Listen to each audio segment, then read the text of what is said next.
नमस्कार श्रोताओं, रेडियो रंग से मैं वीरेंद्र कुमार श्रीवास्तव आपका स्वागत करता हूं। आज हम श्वास से संबंधित बीमारियों पर चर्चा करेंगे और इस चर्चा में हमारे मेहमान होंगे डॉक्टर अनुराग शुक्ला। डॉक्टर अनुराग शुक्ला ब्रह्मर्षि द्रवाहा बाबा मेडिकल कॉलेज में असिस्टेंट प्रोफेसर के पद पर हैं और चेस्ट डिपार्टमेंट के प्रभारी भी हैं और चेस्ट डिपार्टमेंट के फिजिशियन भी हैं। तो आज हम डॉक्टर अनुराग शुक्ला से श्वास से संबंधित जाड़े में होने वाली परेशानियों को लेकर के चर्चा करेंगे। तो आइए आपको भी रूबरू कराते हैं डॉक्टर अनुराग शुक्ला से।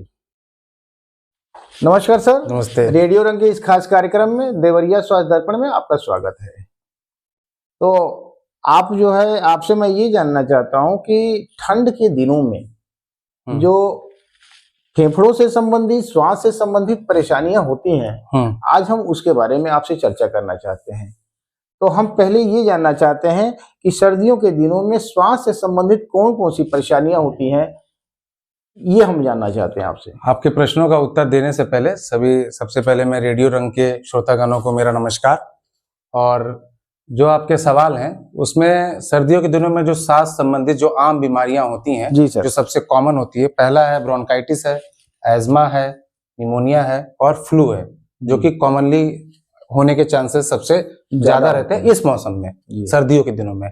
हमें सर्दियों के दिनों में ये ध्यान रखना बहुत अति आवश्यक है कि जो भी पुराने एज्मा के मरीज हैं, जो सीओपीडी के मरीज हैं, इन मरीजों को इन सीजन में, विंटर सीजन में सबसे ज्यादा अपना ध्यान रखना है। जैसे कि पानी खूब पिए, मास्क जरूर पहने, दवाइयां जो अपनी ले रहे हैं वो नियमित रूप से ले, जो डॉक्टर द्वारा परामर्श की गई है। जी सर। दूसरी चीज, तनाव नहीं लेना है इस मौसम में। अगर आप तनाव ज्यादा लेंगे, स्ट्रेस ज्यादा रहेगा, तो एस्थमा और सीओपीडी का एक्सेसरबेशन का रिस्क जो होता है वो बढ़ जाता है। ये आम बीमारियां इस मौसम में होती है। तो ये तो हो गई सर सांस से संबंधित परेशानियां।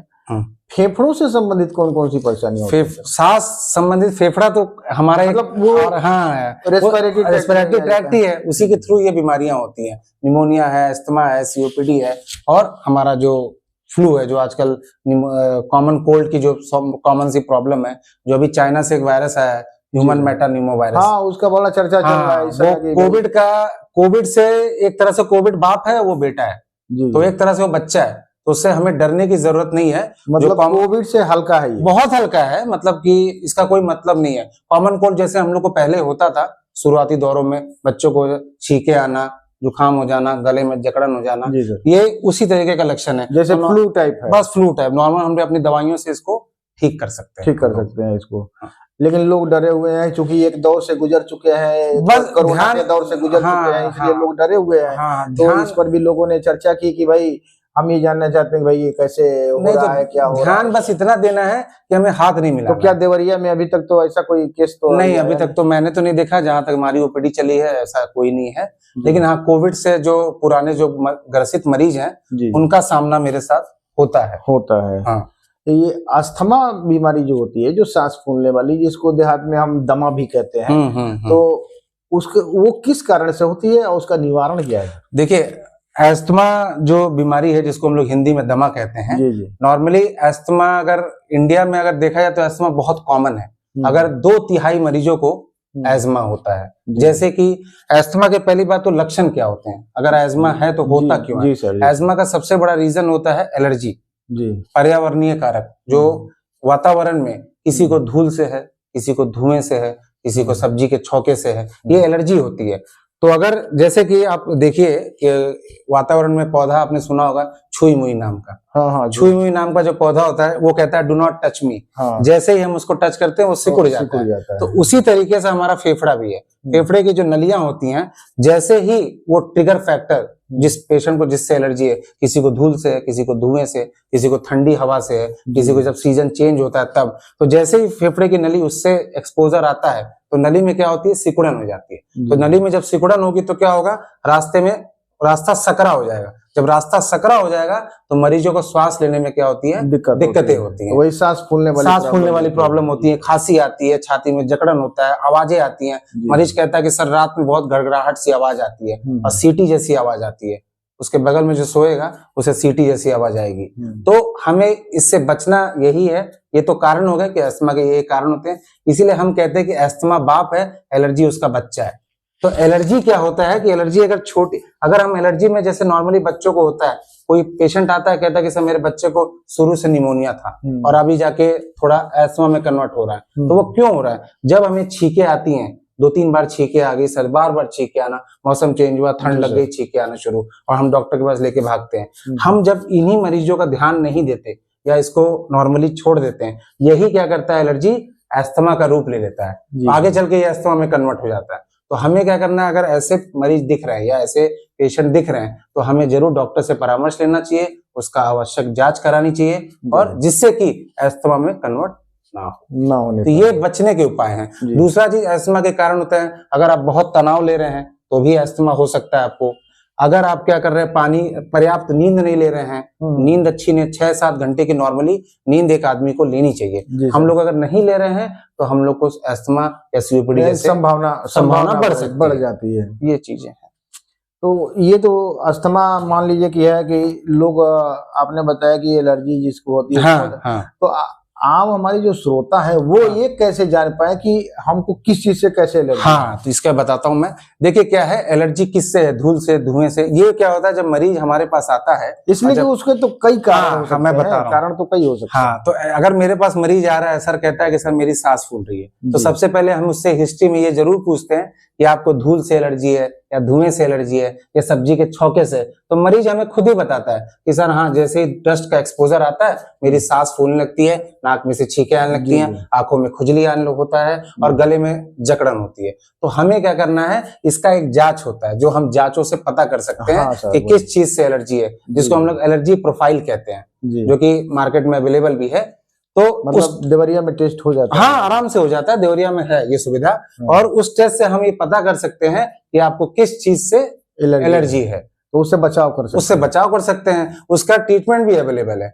जैसे कि हम लोग को कुत्तों के बालों से एलर्जी होती है, कुछ लोग अपने घर में कुत्ता रखते हैं, बिल्ली रखते हैं, मैट है, कारपेट है, ये सोफे का जो गद्दा है, इसमें हमें नहीं पता रहता है। अगर इसमें खूब सारा आप देखिए तो मैट में हाउस डस्ट माइट्स होता है, एक कीड़ा होता है। जैसे हमने उसको झटका, डस्ट निकला, हमें तुरंत छींके आने लगती है, खांसी आने लगती है और सांस फूलने लगती है। तो हमें क्या करना है, इस चीजों से बचना है, या तो उसकी सफाई करे या क्लीनिंग करे। अगर ऐसे पेशेंट को दिक्कत है तो उसे घर भी चेंज करना पड़ सकता है अगर ऐसा है, या सीलन लगी है घर में आपके तो फंगस है तो उससे भी हो सकता है।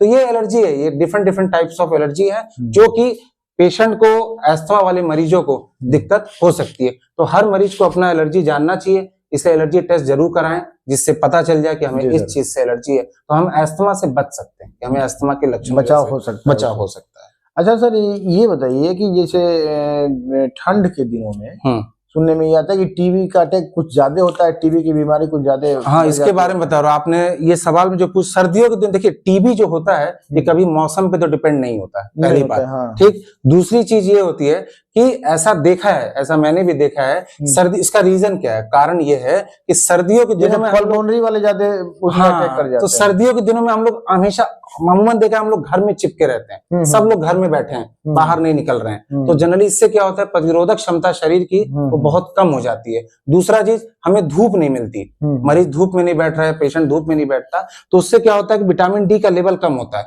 अगर विटामिन डी का लेवल शरीर में कम हो रहा है तो टीबी के बैक्टीरिया का संभावना बढ़ जाता है और अटैक होता है। इसके हम कह सकते हैं कि सर्दियों के दिनों में टीबी के जो पेशेंट है वो थोड़े हमें ज्यादा मिलते हैं, ज्यादा आते हैं इसमें। ये रीजन है उसका। नॉर्मली विटामिन डी का लेवल हमेशा इंडियंस में क्या होता है कि विटामिन डी की जो मात्रा है वो हम बहुत कम देखा जाता है। क्यों? क्योंकि सारी महिलाएं और पुरुष ज्यादातर हम लोग घर में रहते हैं ठंडियों के दिनों में।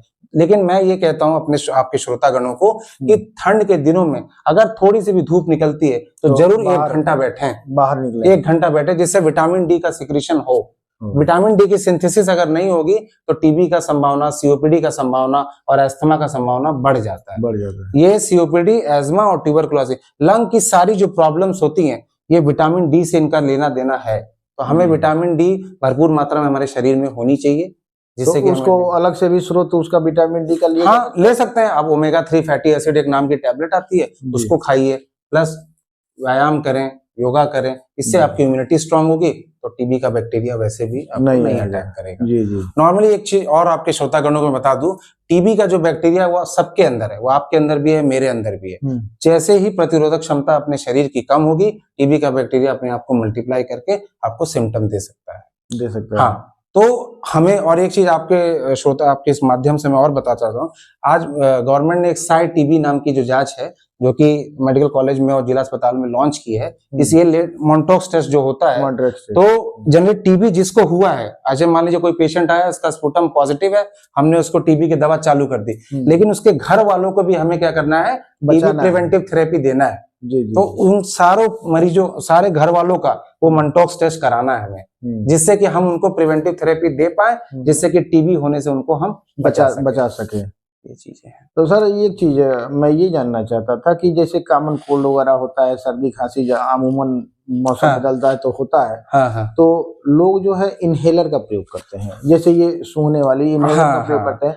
तो ये सर इनहेलर लेना अस्थमा के पेशेंट, जनरल पेशेंट, क्या ये इनहेलर जो है वो सुरक्षित है क्या? नहीं, देखिए इनहेलर मैं आपको बताना चाहता हूँ, इनहेलर जो होता है कभी भी अगर इसका उपयोग कर रहे हैं तो बिना डॉक्टर के परामर्श के बिना मत करिए इसको। जी जी। दूसरा चीज, इनहेलर तभी यूज करना है या तो हमें पेशेंट को एज्मा है या सीओपीडी की हिस्ट्री है, इनहेलर का उपयोग उन्हीं पेशेंटों में करना है। एज्मा और सीओपीडी इनहेलर भी कई तरह के होते हैं। अच्छा, उसमें भी अलग अलग बहुत सारे, एक एमडीआई होता है जो आपने सुना होगा, मीटर डोज इनहेलर होता है, एक डीपीआई होता है जो पाउडर फॉर्म में होता है। जी जी। तो हर एक की मशीन अलग अलग है। अब अगर एमडीआई आप ले रहे हैं, तो अगर आप डायरेक्ट लेते हैं तो उसका लंग्स में डिपोजिशन बहुत कम है, वो लंग्स में जाता नहीं है। तो हमें स्पेसर के साथ अगर लेंगे तो डिपोजिशन ज्यादा अच्छा होगा, तो एस्मा सीओपीडी मरीजों को फायदा भी होगा। तो इनहेलर लेना तभी है जब डॉक्टर से आप परामर्श लें, आपका डॉक्टर आपको कहे कि इनहेलर आपको यूज करना है तभी लें, बिना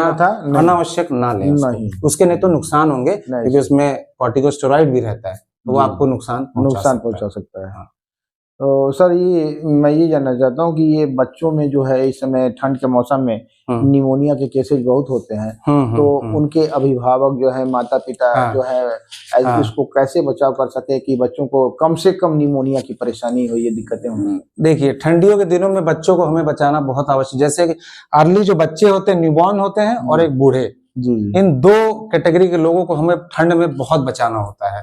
बच्चों को बचाने का सबसे बढ़िया जो तरीका ये है, सबसे पहली बात, अगर हमने 2 लेयर पहना है तो बच्चे को 3 लेयर पहना है, ठीक है। अगर हमने स्वेटर टी शर्ट अंदर पहना तो बच्चे को 3 पहनाना चाहिए हमें। दूसरा चीज, बच्चे को बिना अपना हाथ वॉश किए, हैंड वॉश किए, बच्चे को टच नहीं करें। दूसरा चीज, अगर कोई मरीज घर में आपके संबंधित कोई बीमारी है तो उससे उसको दूर रखें, जिससे उसे इन्फेक्शन ना पहुंचे। दूसरा चीज, बच्चे को माता का ब्रेस्ट फीड ही कराएं। बॉटल फीड आजकल बहुत लोग कराते हैं कि टॉप फीड करा रहे हैं, तो ब्रेस्ट फीडिंग से कराएंगे तो बच्चे की इम्यूनिटी स्ट्रांग होगी। दूसरा चीज, यूनिवर्सल इम्यूनाइजेशन शेड्यूल जो होता है, यानी कि माताएं अपना दूध पिलाएं, वो पिलाएं, हाँ, और प्रॉपर इम्यूनाइजेशन उस बच्चे का जरूर कराएं, जिससे उसे निमोनिया होने के चांसेस सबसे कम हो। सब मिला जुला करके ये है कि वो उसका इम्यूनिटी बढ़ाए। और तो एक चीज और है, जो आजकल घर में लोग हीटर लगाते हैं, आपने देखा ठंडी दिनों में लोग हीटर अपने घर में रखे हुए हैं। तो देखिए, एक हीटर का मैं जो बता दूं उसका दुष्प्रभाव क्या होता है। अगर आपने हीटर चलाया है और घर में आप हैं, तो उससे जो ऑलरेडी वातावरण में बहुत ड्राई एयर है, और आपके घर में भी हीटर से ड्राई एयर हो गई, वो ड्राई एयर अगर सांस की नली में जाएगी तो वो क्या होगा, वो सिकुड़ेगी, उसमें सूजन होगा तो बच्चे को सांस लेने में दिक्कत है और निमोनिया का रिस्क हो सकता है। ऑक्सीजन भी तो कम करता है ये। हाँ, तो इसीलिए हमको क्या करना है कि हमें हीटर नहीं चलाना है, या तो ह्यूमिडिफायर रखिए, ड्राई के वजह से ऑक्सीजन की लेवल जो है लेवल डाउन हो जाए, जिससे एयर को मॉइस्ट कर सके। ह्यूमिडिफायर रखिए अपने घर में, ये एयर को आपके ह्यूमिडिफाई करे, थोड़ा मॉइस्ट करे, जिससे कि सांस की नली में जो भी गंदगी है वो अच्छे से बाहर हो जाए। ये तरीके से हम लोग बच्चे को बचा सकते हैं।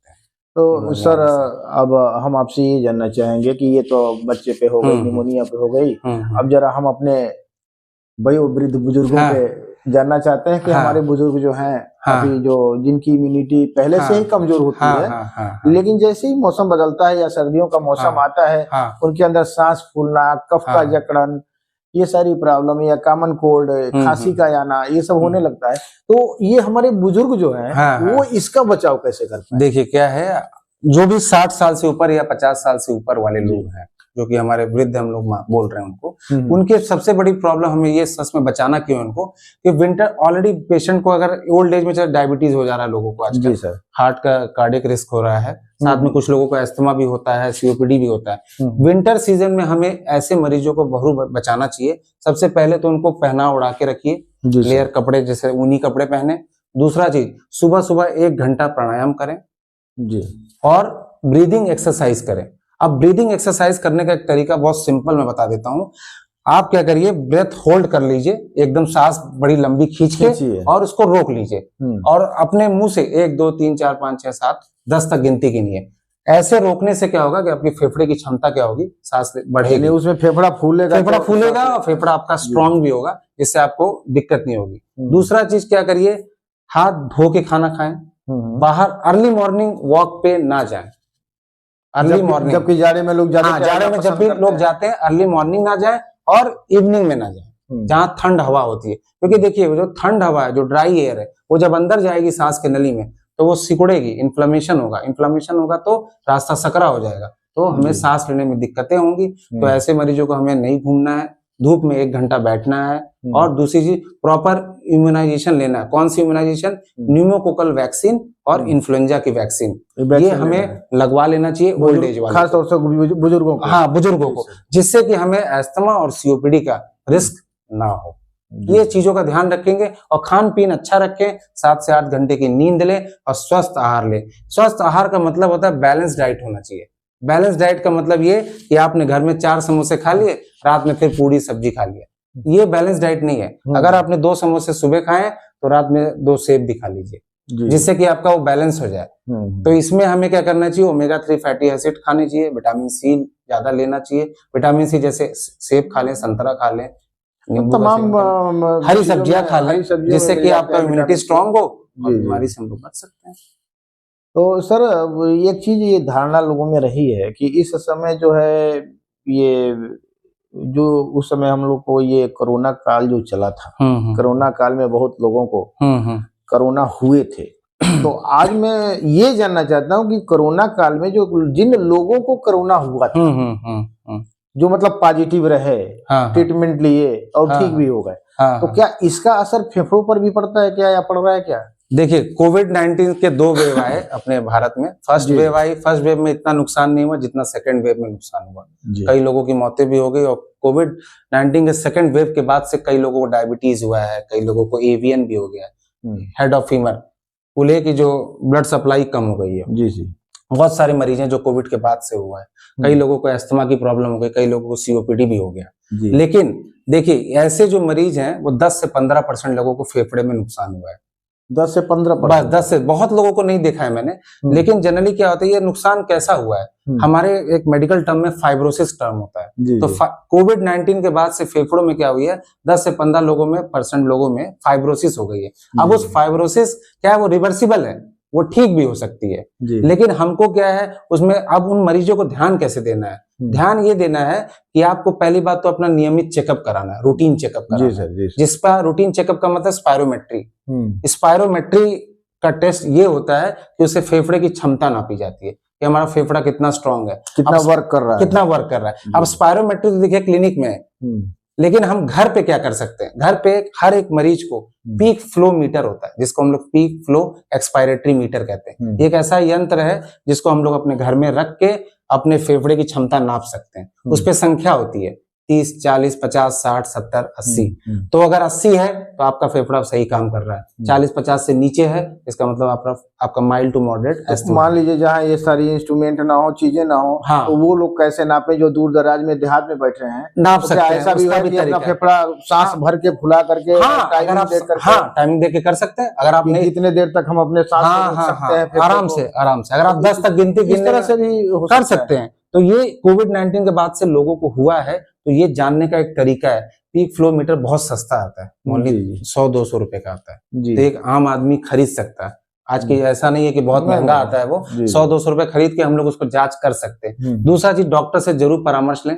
अगर ऐसी कोई सांस लेने में दिक्कत आ रही है हमें, तो जरूर लेना चाहिए। और दवाइयां लें नियमित उसकी। जो कई पेशेंट है जो ऑक्सीजन पर डिपेंडेंट है आज भी, कोविड के बाद लोगों को ऑक्सीजन लगा हुआ है, लोगों को ILD हो गया है, ILD मतलब पूरा लंग आपका फाइब्रोस हो गया है। लंग जनरली फेफड़े सिकुड़ने और फैलने की क्षमता होती है। ILD में क्या होता है कि वो सिकुड़ने की क्षमता ही चली गई, अब एकदम टफ हो गया टायर की तरह। अब वो लंग एकदम टायर की तरह हो गया तो फूल ही नहीं रहा है, ना सिकुड़ रहा है, तो पेशेंट को सांस लेने में ज्यादा दिक्कत होती है। तो ऐसे को पेशेंट को हम लोग ऑक्सीजन पे रखना पड़ता है।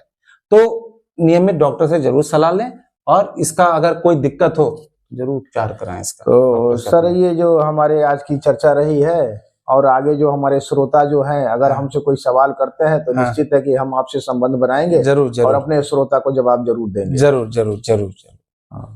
तो सर आप अभी तो हमारी चर्चाएं हो चुकी हैं, तो चर्चा जो चली ये तो लोगों के लिए, लेकिन हम ये चाहते हैं सर कि देवरिया की जो जनता है, शहर की भी जनता और दूर दराज देहातों में जो जनता बैठी हुई है, तो उन लोगों को आप इस मौसम के हिसाब से क्या संदेश देना चाहेंगे? देवरिया के श्रोतागणों को मैं बस जो भी दूर दराज में जो लोग रह रहे हैं, मेरा एक ही सुझाव है उन लोगों को कि इस मौसम में अपना जरूर से ध्यान रखें। सबसे ध्यान रखने का एक सबसे बड़ा तरीका यह है कि अर्ली मॉर्निंग वॉक ना करें, क्योंकि ठंड बहुत ज्यादा है, क्योंकि उस समय प्रदूषण भी बहुत है और हमें उस प्रदूषण से बचना है और ठंड हवा से बचना है। दूसरा चीज, स्मोकिंग ना करें, धूम्रपान ना करें, क्योंकि धूम्रपान करेंगे तो COPD और अस्थमा जैसी बीमारी उनको हो सकती है। साथ में अल्कोहल का भी सेवन ना करें, क्योंकि अल्कोहल और ये स्मोकिंग,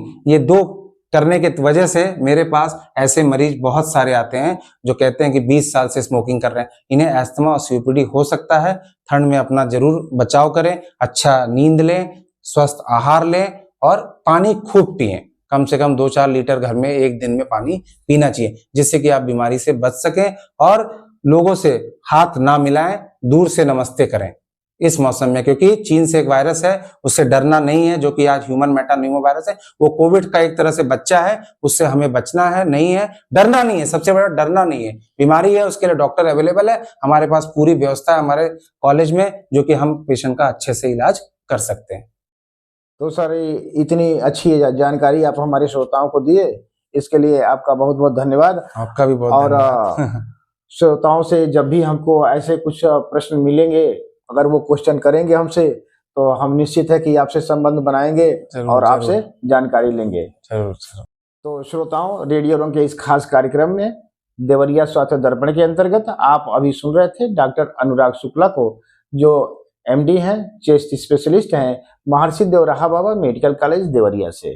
तो आपने इनको सुना और इनसे जानकारियां ली। आगे भी हम इस तरह के ज्ञानवर्धक चीजें आपको देते रहेंगे और लेकर आएंगे नए नए और अच्छे प्रोग्राम।